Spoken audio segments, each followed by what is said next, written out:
ప్రక్రియ అయితే దాదాపు ఆంధ్రప్రదేశ్‌లో ఒక కొలిక్కొచ్చేసింది. మేము ఈ వీడియో చేసే సమయానికి ఇంక 5 రోజులే మిగిలి ఉంది. ఒక పక్క గడువు పెంచాలి అనే డిమాండ్ అయితే వినిపిస్తుంది. ఓకే. మరి గడువు పెంచుతారా లేదా అనేదొకటి. అలాగే ఇంకా దాదాపు 1,35,00,000కు పైగా ఇంకా వీళ్ళు చెప్తున్న లెక్క.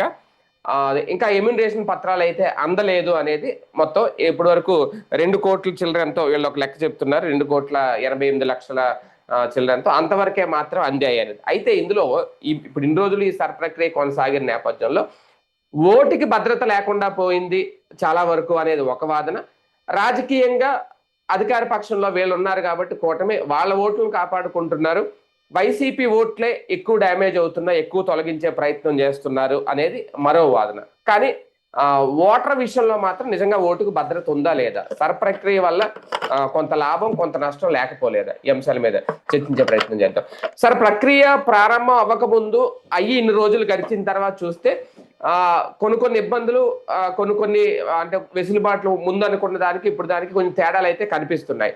దీనివల్ల ఓకే రాజకీయంగా ఎంత నష్టం జరుగుద్ది అనేది ఒకటి. దానికంటే ముందు నిజంగా ఓటర్ తన ఓటు భద్రతకి ఏమన్నా భంగం కలుగుతుందా? ఇక్కడ ప్రక్రియ నార్త్ ఇండియాలో మనం తెలుసుకున్నప్పుడు చనిపోయినటువంటి వాళ్ళ ఓట్లు లేదా ఒకే మనిషి 3-4 చోట్లకి వెళ్ళినప్పుడు ఉండే ఓట్లు తొలగింపు అన్నటువంటి పాయింట్ మనం విన్నాం. మంచి పని అంతే. అవును. కానీ ఇక్కడ ప్రాక్టికల్ గా మనకు అర్థమవుతున్నది ఏంటంటే, అంటే రేపు ఇప్పుడు ప్రజెంట్ ఫస్ట్ దశలో తీసుకుంటున్నారు బిఎల్ఓలు ఫారాలు అంతవరకే. సెకండ్ దశలో ఓట్లు ఉంటాయా లేదా అన్న దాని మీద ఇందులో నిజాయితీ ఎంత ఉందనేది తెలుస్తుంది. బేసిక్ గా ఇందులో నేను గమనించినటువంటి లోపం ఏంటంటే 2002 సంవత్సరంలో నువ్వు ఓటు ఎక్కడేసావు అనేటటువంటిది వీడికి ఎందుకు. ఆ ఓటు ఆధారంగా నువ్వు ఇవాళ లెక్కేయడం ఏంటి? నువ్వు ఇప్పుడు నేను ఉన్నానా లేదా ఐడెంటిఫై, నా ఓటర్ ఐడి ఇది, నా ఆధార్ అడుగుతావా లేకపోతే ఇంకేదన్నా అడుగుతావా చెక్ చేయి, దట్స్ ఇట్. ఒకవేళ నాకు అప్పుడు ఓటు లేదు 2002లో, ఇప్పుడే కొత్త ఓటు వచ్చింది, ఇంకా నీకు అనవసరం కదా. 2002లో ఓటు ఉంది, నేను ఎక్కడుందో నీకు చెప్తే ఇప్పుడు ఉపయోగం ఏంది? ఇప్పుడు నా ఓటు ఇక్కడ నుంచి మిగతా తీసేయి, అంతే కదా లెక్క. నేను ఎక్కడెక్కడో పనిచేసి వచ్చాను, ఆ పని చేసిన వాళ్ళలో నాకు ఓటు ఉంటది, నేను తీసేయమని చెప్పాను, నువ్వు తీయలేదు. ఇప్పుడు నాది ఈ ఓటు నుంచి నేను అక్కడ ఫామ్ అప్లై పెట్టలేదు కదా, నీకు ఆటోమేటిక్ రిమూవల్ పెట్టి నీకు అప్లికేషన్ ఇచ్చినోడు కల్లా ఉంచు, అప్లికేషన్ లేనోడు ఓటు తీసేయి. అంటే వాడు అక్కడ లేనట్టు, అది ఇతర రాష్ట్రాల్లోనూ ఇతర దేశాల్లో ఉన్నా లేకపోతే ఆ అడ్రస్ లో లేడు. ఇప్పుడు కొత్త అడ్రస్ లో ఓటు అప్లై పెట్టాను కదా, నేను కొత్త అడ్రస్ లో ఉన్నప్పుడు నా ఓటు నేను తీసుకున్నాను కాబట్టి పాత ఓట్లన్నీ తీసేయి. ఇది నీకు అప్లికేషన్ ఇచ్చి ఆధారో ఏదో ఒక ఐడెంటిటీ ఇచ్చాడు కదా, వాళ్ళ వరకు ఉంచే. నువ్వు అప్లికేషన్ ఇవ్వనోని తీసేయి, మళ్ళీ రేపు కొత్తగా అప్లై చేసుకోమని చెప్పి టైం పెట్టి అప్పుడు కంపల్సరీ ఒక ఆధారం చూపించుకో, ఎనఫ్ అయిపోతుంది. ఎందుకంటే ఇప్పుడు కొంతమంది నెగ్లెక్ట్ చేసి చూడకపోవచ్చు, వాళ్ళకి రేపు మళ్ళీ ఓటీ వాళ్ళ దగ్గర ఏదో ఒక ఐడి తీసుకో, ఆధారే తీసుకుంటావా ఇంకోటి తీసుకుంటావా, ఓటర్ ఐడి కాకుండా ఇంకొక ఐడి తీసుకో, సింపుల్ అయిపోతుంది. అలా కాకుండా నువ్వు చేస్తే మాత్రం నిజంగా ఓటర్లు నష్టపోతారు, ఈ ప్రక్రియ అపహాస్యం పాలవుతుంది. ఇక్కడ బిఎల్ఓల దగ్గర వస్తున్న సమస్య కూడా అదే. వాళ్ళకి క్లారిటీ లేదంటే 2002లో మీరు ఎక్కడ ఓటేసి ఎవరికి గుర్తుంది? 2002లో ఎవరికి ఓటు, ఇది ఎప్పుడు 27 మన ఫోర్ ఫాదర్స్ ఆధారాలు కావాలి 2002 ముందు వాళ్ళు ఎక్కడ ఉన్నారు అంటే అవి కూడా చాలా మంది కష్టం అవుతుంది సార్.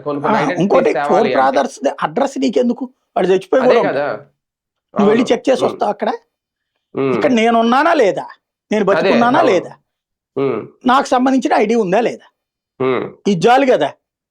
ఇప్పుడు వలసదారులు ఓట్లు పోయినాయో లేదంటే అక్రమంగా డ్యూయల్ ఓట్లు ఉన్నాయి, ఇవన్నీ పోతాయి అనుకున్నాం ద్వారా. ఓకే, అలాంటివి పోయినా పెద్ద ఇబ్బంది ఏమీ లేదు, నిజంగా ఆంధ్రప్రదేశ్లో ఉన్న వాళ్ళే ఉంటారని. కానీ ఇప్పుడు ఈ ప్రక్రియ చూస్తుంటే, ఇప్పుడు జరుగుతున్నది చూస్తుంటే నిజంగా ఆంధ్రప్రదేశ్లో ఉన్నా సరే చాలా మంది ఓట్లు ఇప్పుడు గల్లంత అవుతున్నాయి. రేపొద్దున వాళ్ళ పరిస్థితి ఏంటి అంటే, ఇప్పుడు గల్లంత అవ్వలేదు, ఇప్పుడు తీసుకుంటున్నారు కదా.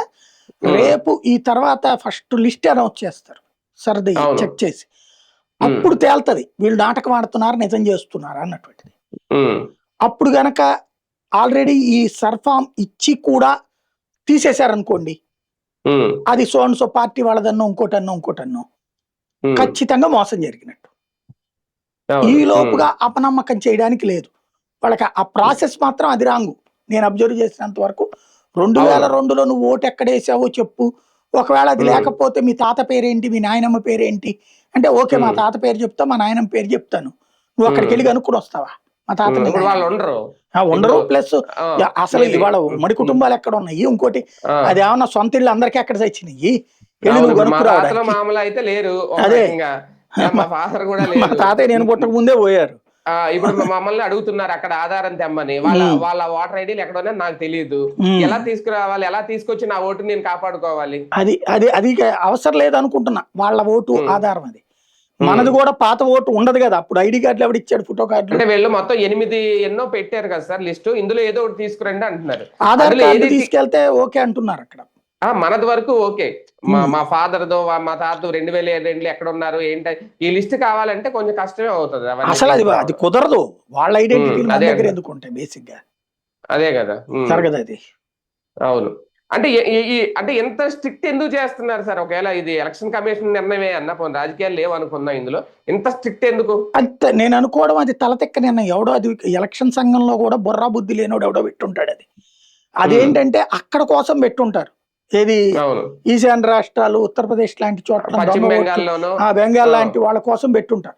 ఆ దేశం అంతా అవును. అమలు చేస్తే కనుక ఎన్నికల సంఘాన్ని, ఇవాళ ఎన్నికల సంఘం అంటే బీజేపీ అంటున్నారు కాబట్టి బీజేపీని అమ్మల్ని అక్కలు తిడతారు రేపు పొద్దున్న జనాలు. ఉమ్, అది గ్రహించాల్సి ఉంది వీళ్ళు. ఉమ్, ఉమ్. కానీ ఇందులో నిజంగా రాజకీయ కోణం కూడా చూడాలా? ఇప్పుడు వైసీపీ వాళ్ళ ముందు నుంచి భయపడుతూనే వస్తున్నారు. వైసీపీ ఓట్లు ఎక్కువ గల్లంత అవుతున్నాయని ఇప్పుడు వాళ్ళే చాలా చోట్ల చెప్తున్నారు. ఇవి ఎంత బిఎల్ఓలు ఉన్నా బిఎల్ఏలు ఉన్నా సరే పోతున్నాయి అనేది. అది ఎలా సాధ్యం అవుతుంది? ఇక్కడ ఇద్దరి మధ్యన ఒక గ్యాప్ ఏంటంటే, తెలుగుదేశం దీన్ని ఒక కన్స్ట్రక్టివ్ వర్క్ గా తీసుకుంది. దీనికోసం మనుషుల్ని పెట్టుకుని, అవుట్ సోర్సింగ్ ఎంప్లాయీస్ లాగా పెట్టుకుని, వాళ్ళతో బిఎల్ఓలతో కోఆర్డినేట్ చేసుకుని అదే పని మీద పెట్టుకుంది తెలుగుదేశం. వాళ్ళ ఓట్లు పోకుండా చూసుకుంటుంది అది. ఉమ్, వైసీపీకి ఆ ఛాన్స్ ఇవ్వట్లేదు వీళ్ళు. ఇప్పుడు మీరు ఎలక్షన్ ఫామ్ ఇద్దరికి ఇచ్చారు, అవును. వైసీపీ వాళ్ళకి బ్లాక్ అండ్ వైట్ ఇచ్చారు, ఇలా కలర్ ఇచ్చారు. ఉమ్, వీళ్ళు ఆ బ్లాక్ అండ్ వైట్ చూసుకుని వీళ్ళ తరపున మనుషులు గ్రౌండ్ లో పనిచేయట్లేదు పెద్దగా, వైసీపీ తరపున ఉమ్, ఉమ్, అంత సీరియస్ గా ఎఫర్ట్ పెట్టట్లా. ఎందుకంటే ఇప్పుడు ఒక మనిషికి ఆ పనంతా చేయాలంటే దాని మీద అవగాహన ఏమన్నా ఉండాలి, లేదంటే డబ్బులు ఇచ్చి మనం అవుట్ సోర్సింగ్ వాళ్ళని పెట్టుకోవాలి. వీళ్ళకి డబ్బులు ఇచ్చి అవును. పెట్టుకునేందుకు సిద్ధంగా లేరు. ఉమ్, వీళ్ళ కార్యకర్తలకి అంత నాలెడ్జ్ లేదు దాని మీద. ఉమ్, ఇక్కడ రెండో అవును. పాయింట్ ఏమవుతున్నదంటే, ఇప్పుడు నిన్న అక్కడెక్కడో పట్టుకున్నారు నెల్లూరులో, సారీ. ఉమ్, గవర్నమెంట్ వాళ్ళు వీళ్ళతో పెట్టుకున్నారు అన్నది, ఉమ్, సహకరించారు అన్నటువంటిది. ఇది ఉమ్, ఆనము ఎవరినో బిఎల్ఓలతో కూర్చోబెట్టి చేయించాడు అన్నటువంటిది. వీళ్ళకి అవునవును. బిఎల్ఓలు పనిచేయరు ఇప్పుడు, అది నిజం. ఉమ్, అయితే ఓట్లు తీసేశారా లేదా వీళ్ళది అనేది నెక్స్ట్ రేపు లిస్ట్ అనౌన్స్ చేసేదాకా తెలియదు. ఈలోపే అవును. తీసేశారన్నటువంటి ప్రచారం ద్వారా ప్రజల్లో కూడా ఒక అపనమ్మకం పెరుగుతోంది. ఉమ్, వస్తని చెప్పాలంటే సర్ మీదన ఇంతకు ముందు లేని అపనమ్మకం ఇప్పుడైతే పెరుగుతోంది. దానికి కారణం అవును. బిఎల్ఓలు వచ్చి అడుగుతున్నది ఆ మొక్క. ఏది, నువ్వు 2022లో ఎక్కడ ఓటేసావు, ఆ, అక్కడ ఓటు మనం వేసామని చెప్తాం ఫర్ ఎగ్జాంపుల్. ఆ నెంబర్ అడిగితే మనం ఎక్కడ చెప్తాం, ఓటర్ ఐడి నెంబరు అప్పటిది. అవును. 2002లో ఉమ్, మనం ఓటేసిన లెక్క మనకి ఎక్కడ గుర్తుంది, ఇదే అదే అక్కడ కదా. లిస్ట్ ఎక్కడ ఉంది మన దగ్గర. వీళ్ళు ఉమ్, చూస్తారు అక్కడ, వీళ్ళకి అంత నాలెడ్జ్ ఉందా, అది ఉమ్, డౌట్. ఉమ్, ఇది ప్రస్తుతం నడుచు లేదు. 2002లో నీకు ఓట్లేదు, కొత్త ఓటు వచ్చింది, అట్లయితే గనక నువ్వు మీ తాత ముత్తాతల పేర్లు ఏంటి అని అడుగుతున్నారు ఇక్కడ. ఉమ్, చెప్తాం, అక్కడికి వెళ్ళి వీళ్ళు ఉమ్, వెరిఫై చేస్తారా, అసలు వాళ్ళతో దీనికి ఏంటి సంబంధం, నేనున్నానా అదే కదా. లేదా, నేను ఇండియనా కాదా, నేను బతుకున్నానా లేదా, ఇది కదా నువ్వు ధృవీకరించుకోవాల్సింది. అంతే కదా. అంతే తప్పించి మా తాత ఒక్కడ ఉన్నాడు, మా నాయనమ్మ ఏం చేస్తుంది, మా అమ్మమ్మ ఏం చేస్తుంది అంటే ఎట్లాగా అక్కడ. అవును.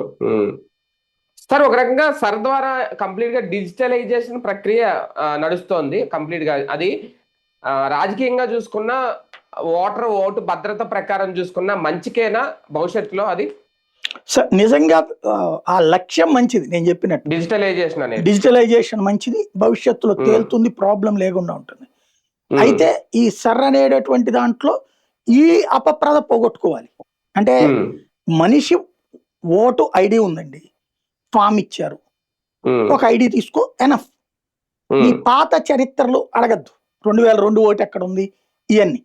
ఈ ఉమ్, ఓటు ఉంది కాబట్టి ఇక నీ పేరు మీద వేరే ఓట్లు అయ్యున్నా చెల్లుబాటు కాదు, అది చేసి ఉమ్, తప్పులేదు. ఉమ్, అంతే తప్పించి దీన్ని పట్టుకుని నువ్వు అవన్నీ లెక్క చెప్పు అంటే చెప్పడం కష్టం బేసిక్ గా. ఉమ్, ఉమ్, ఓటర్ ఐడీలు వచ్చినాయే ఈ మధ్య కాలంలో సరిగ్గా వస్తుంది. నాకు తెలిసి క్రిందటిసారి మా పిల్లలకి ఓటు నెంబర్ వచ్చింది కానీ ఇంటికి స్లిప్ వచ్చింది కానీ ఓటర్ ఐడి రా ఉమ్, వాళ్ళకి. అవును, మరి ఏం చేయాలి ఇప్పుడు వాళ్ళు? ఉమ్. ఐడి నెంబర్ ఎట్లా నెంబర్ ఐడెంటిఫై చేస్తారు? గుర్తుంటుందా? ఆ, ఇప్పుడు ఉమ్, దాంట్లో నువ్వే ఇచ్చావు పేపర్లో ఓటర్ ఐడి, మరి అది ఇంకేంటి అవును, దానికి నేను ఉన్నానా లేదా అని ఐడెంటిఫై తీసుకో, సింపుల్, అంతే అంతే. అయిపోవాలి. ఉమ్, ఉమ్, అంతేగాని మీ తాత ఎవరు మీ ముత్తాత ఎవరు అనేది అనవసరం అక్కడ. అవును అవును. తెలుగు రాష్ట్రాల్లో, మన రెండు తెలుగు రాష్ట్రాల్లో ఈ డిజిటలైజేషన్ వల్ల రాజకీయ పార్టీలకి భారీ నష్టం ఏమన్నా అవుతుందా రేపు 2029 ఎన్నికల ముందు? ఏముండదండి వాస్తవంగా, సరిగ్గా నేను చెప్పినట్టు ఈ అసందిగ్ధత తొలగితే ఎవరి ఉమ్, ఓటు వాళ్ళకు ఉంటే, అంటే ఉమ్, బతికున్నోడికి ప్రతి ఒక్కడికి ఓటు ఉండాలి, ఉమ్, ఓటు లేనోడికి కూడా ఓటు ఇవ్వాలి, ఉమ్, ఉన్నటువంటి వాడు ఓటు పోకూడదు. ఉమ్, ఇది జరిగితే ఏ అసందిగ్ధత ఉండదు, ఎవడు ఓటు ఆడికే ఉమ్. పడుతుంది. రాజకీయ పార్టీలు నష్టమే ఉండదా రేపొద్దున్న మన తెలుగు ఏముండదు రాష్ట్రాల్లో? అప్పుడు. ఉమ్. అంటే ఇంకా వేరే ప్రాంతంలో ఓటు ఉండదు కదా సార్ డిజిటలైజేషన్ చేస్తే? మంచిదే కదా అది. ఉమ్. అంటే అప్పుడు రెండు చోట్ల నష్టం ఓటు కాదా? వేయించుకోవాలనుకునే వాడికి నష్టం, ఉమ్, లెక్క ప్రకారం అయితే నష్టం కాదు, ఎవడు ఓటు ఏంటో ఉమ్, తేలిపోతుంది అప్పుడు. ఉమ్. అంటే అది ఇన్ని రోజులు జరిగింది ఒక లెక్క, రేపు 2029లో మనకి జరిగే రెండు ఓటింగ్ ఒక తెలుగు లెక్క రాష్ట్రాల్లో అన్నట్టుంటదా? మాత్రం ఇది పార్టీలకి సమస్య. వైసీపీకి పెద్ద అదే ప్రాబ్లం అంటున్నా. లేదు, ఉమ్, తెలుగుదేశానికి ఒక సమస్య ఉంటుంది, వైసీపీకి ఉమ్, కూడా ప్రాబ్లం ఉంటుంది. ఇప్పుడు హైదరాబాద్లోను, బెంగళూరులోను, చెన్నైలోను ఓటు ఉంచుకుని ఇక్కడ ఓటు ఉంచుకున్నారనుకోండి, ఉమ్, అక్కడ ఉంచుకోవాలి ఇక్కడ ఉంచుకోవాలి అనేది తేలుతుంది వాళ్ళకి కూడా. అవును. తెలుగుదేశం వాళ్ళకి కూడా ఆ సమస్య ఉంటుంది, టీఆర్ఎస్ ఉమ్, వాళ్ళకి ఆ అక్కడ ప్రాబ్లం లేదు. అక్కడోడు అక్కడ ఇక్కడికి కూడా వచ్చి ఉండేది కాంగ్రెస్ ఏం కి. లేదు కదా. ఉమ్, కానీ ఉమ్, ఇక్కడోళ్ళు అక్కడ ఓటేస్తున్నారు వాళ్ళకి, అవును. అది ఉమ్, వాళ్ళకి నష్టం అవుతుంది ఒకవేళ అక్కడ వదులుకుంటే. అవును. రేవంత్కైనా ఉమ్, అదే నష్టం. అవును. తెలుగుదేశం వైసీపీ ఓటర్ల వలన తెలంగాణ వాళ్ళకి నష్టమా ఆంధ్ర వాళ్ళకి నష్టమా అనేది తేలబోతుంది రేపు. ఉమ్, ఉమ్, ఉమ్. అది కాకపోతే ఎన్ఆర్ఐ ఓటింగ్ తో అయితే పెద్దగా ప్రాబ్లం ఏమి ఉండదా? ఏం ఎందుకంటే లేదు, వాళ్ళ. వాళ్ళకి ఓటు వేరే చోట లేదు కదా. దీని డిక్లరేషన్ అవును. ఆన్లైన్ లో చేసేస్తున్నారు, టీడీపీ చాలా సీరియస్ గా ఉమ్, చేస్తుంది, వైసీపీ వాళ్ళు కూడా అక్కడక్కడ ఉన్నటువంటి ఎన్ఆర్ఐ కమిటీలో జాగ్రత్తగా ఫాలోఅప్ చేసి చేపిస్తున్నారు. ఉమ్, ఉమ్. ఎన్ఆర్ఐలకు కానీ ప్రాబ్లం ఉండదు అది. సార్, గతానికి ఇప్పటికి అధికారికంగా చూస్తే ఆంధ్రప్రదేశ్ లో 1 కోటికి పైగా ఓట్లు నష్టపోయే ప్రమాదం ఉందా సారా నాకైతే అయిపోతే? అట్లా కనిపిస్తుంది. అంటే చనిపోయిన వాళ్ళు ఇది లెక్క చూస్తే 65-75 లక్షలు ఈజీగా ఉంటారు, ఇంకో ఓకే. 10-15 లక్షల మంది నెగ్లెక్ట్ చేస్తారు. అంటే ఉమ్, వేరే ఊళ్ళల్లో ఉండటము. ఉమ్, ఇప్పుడు ఫర్ ఎగ్జాంపుల్ కర్ణాటకలో ఉన్నోళ్ళు మనోళ్ళు ఓటు తీసుకోరు, కర్ణాటకలో ఉమ్, ఉన్నోళ్ళు చెన్నైలో వాళ్ళు అక్కడ ఓట్లు తీసుకోరు, హైదరాబాద్లో వాళ్ళు ఓట్లు తీసుకుంటారు. కానీ ఉమ్, కర్ణాటకలోను బెంగళూరులో పనులు చేస్తున్నోళ్ళు, హైదరాబాద్ అదే మన చెన్నైలో పని చేస్తున్నోళ్ళు అక్కడ ఓటే ఏం తీసుకోరు, ఇక్కడ ఓటే ఉంచుకుంటారు. కానీ ఈ ఫామ్ అవును. పూర్తి చేయరు వాళ్ళు. ఉమ్, అయితే ఐడి కార్డులు పెట్టేసేసి సబ్మిట్ చేస్తున్నారట వాళ్ళ కుటుంబాల్లో వాళ్ళు, నేను ఉమ్, కనుక్కున్నది మాత్రం అది. అవును. ఉమ్. అలా అయితే పెద్ద ఇబ్బంది ఏముండదు. అది యాక్సెప్ట్ చేస్తున్నారు బిఎల్ఓలు. ఉమ్, ఉమ్. సార్, వైసీపీకి భారీ లాస్ ఉంటుందా దీనివల్ల? అంటే ఎన్నికల మీద ప్రభావం చూపించేంతగా ఉంటుందా సర్ప్రక్రియ రేపు? అసలు ఇంకా పూర్తి కాకుండా మాట్లాడుతున్నారు వాళ్ళు. నేను అనేది ఉమ్. ఏంటంటే ఇప్పుడు ఆ టీడీపీ వాళ్ళు దాన్ని మేనేజ్ చేశారు, ఒప్పుకుంటాం. అంటే పక్క రాష్ట్రాల్లో జరిగింది చూసి భయపడుతున్నారు సార్. అంటే ఇప్పుడు బెంగాల్లో తమిళనాడు, మమతా పశ్చిమ బెనర్జీ బెంగాల్లో. ఓడిపోవడానికైతే మరి కేరళలో కాంగ్రెస్ గెలిచింది, కాంగ్రెస్ వాళ్ళు ఉమ్, సక్సెస్ అయినట్టు అక్కడ. ఉమ్, తమిళనాడులో విజయ్ గెలిచాడు, విజయ్ సరణ్ ఉమ్. ఇన్ఫ్లుయెన్స్ చేసినట్ట. అదే అనుకుంటున్నారు మరి. ఆ పిచ్చతనం అది, బీహార్. ఉమ్. అది పిచ్చతనం, బీహార్ చూసినా, అంత మించేం లేదు. పశ్చిమ బెంగాల్ చూసినా, అదే తమిళనాడు చూసినా. బీహార్ లో ఇవన్నిట్లలో అంటే బీజేపీ గెలిచిన చోట్ల ఒక రకంగాను, మరి ఈ రెండు చోట్ల కాంగ్రెస్ విజయ్ గెలిచారు కదా, దాన్ని ఉమ్, ఎట్లా తప్పు పడతారు మరి? అక్కడ బీజేపీ గెలవాలి కదా ఆ లెక్క అయితే. ఉమ్. అంటే విజయ్ గెలిచిన అధికార మార్పిడి జరిగింది కదా, అది సర్ ఎఫెక్ట్ వల్ల అప్పుడు అనేది మొన్న అంతే. మరి ఆ లెక్కన వీళ్ళు అధికార మార్పిడి జరిగింది, అప్పుడు ఏ సార్ జరిగిందని ఇక్కడ ఆంధ్రాలో ఉమ్, వీళ్ళే కదా, ఉమ్. 5 ఏళ్ళు ఉంది అప్పుడు.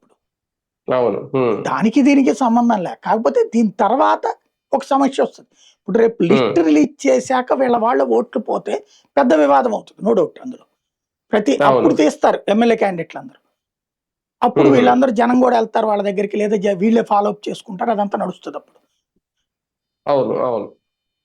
Right right. చూద్దాం. మొత్తానికి ఆంధ్రప్రదేశ్ లో ప్రస్తుతం ప్రక్రియ సజావుగా సాగుతుందని చెప్తున్న ఎలక్షన్ కమిషన్, ఒక గందరగోళ వాతావరణం అయితే కనిపిస్తోంది. ఎమ్యునేషన్ పత్రాలు ఇంకా చాలా మంది ఇవ్వలేదు, వెనక్కి ఇవ్వలేదని. మేము వీడియో చేసే టైంకి అయితే ఇంకా ఒక 4-5 రోజులు మాత్రమే సమయం ఉంది. ఆ, లేదు, కొంతమంది వెబ్సైట్ లోకి వెళ్ళి కూడా నమోదు చేసుకోవచ్చు అని చెప్తున్నారు అధికారులు. ఇదంతా ఎంతవరకు సజావుగా సాగుద్ది, ఫైనల్ గా రేపు పొద్దున్న లిస్ట్ ప్రకటించిన తర్వాత ఎన్ని ఓట్లు పోతాయి, ఎన్ని ఓట్లు ఉంటాయి, వేచి చూడాలి.